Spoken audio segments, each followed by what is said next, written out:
ಅಪಘಾತಗಳ ಕುರಿತು ಮಾಹಿತಿಯನ್ನ ಆಗಾಗ್ಗೆ ಕೇಳುತ್ತಿರುತ್ತೇವೆ, ನೋಡುತ್ತಿರುತ್ತೇವೆ. ಅಪಘಾತಗಳು ಹಲವಾರು ಜನರ ಜೀವ ಮತ್ತು ಜೀವನಕ್ಕೆ ಧಕ್ಕೆ ತಂದಿರುವುದಂತೂ ಸತ್ಯ. ಆದ್ದರಿಂದ ವಾಹನ ಚಲಿಸುವಾಗ ನಿಗದಿತ ಮತ್ತು ಸುರಕ್ಷಿತ ವೇಗದಲ್ಲಿ ಚಲಿಸಿ ಮತ್ತು ರಸ್ತೆ ನಿಯಮಗಳನ್ನು ನಿರ್ಲಕ್ಷಿಸದೆ ಸದಾ ಜವಾಬ್ದಾರಿಯಿಂದ ಪಾಲಿಸಿ. ರಸ್ತೆಯಲ್ಲಿ ಮುಖ್ಯವಾಗಿ ಹೈವೇ ಅಥವಾ ಹೆದ್ದಾರಿಗಳಲ್ಲಿ ಕೆಟ್ಟು ನಿಂತಿರುವ ವಾಹನಗಳನ್ನು ಮತ್ತು ನಿಧಾನವಾಗಿ ಚಲಿಸುವ ವಾಹನಗಳನ್ನು ಗಮನಿಸುತ್ತಾ ಜಾಗ್ರತೆಯಿಂದ ವಾಹನ ಚಲಾಯಿಸಿ. ಇಂಡಿಕೇಟರ್ಗಳ ಬಳಕೆಯನ್ನ ನಿರ್ಲಕ್ಷಿಸದೆ ಅವಶ್ಯವಿದ್ದಲ್ಲಿ ತಪ್ಪದೇ ಬಳಸಿ. ಚಲಿಸುವ ವಾಹನಗಳ ಮಧ್ಯೆ ಯಾವಾಗಲೂ ಸುರಕ್ಷಿತ ಅಂತರವನ್ನ ಇಟ್ಟುಕೊಳ್ಳಿ.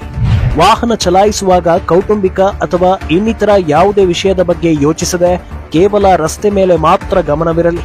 ವೇಗದ ಚಾಲನೆ ಕೆಲವೊಮ್ಮೆ ಥ್ರಿಲ್ ಕೊಟ್ಟಿರಬಹುದು, ಆದರೆ ಅದು ಯಾವಾಗಲೂ ಆಪತ್ತು ಎಂಬುದನ್ನ ಎಂದಿಗೂ ಮರೆಯಬೇಡಿ.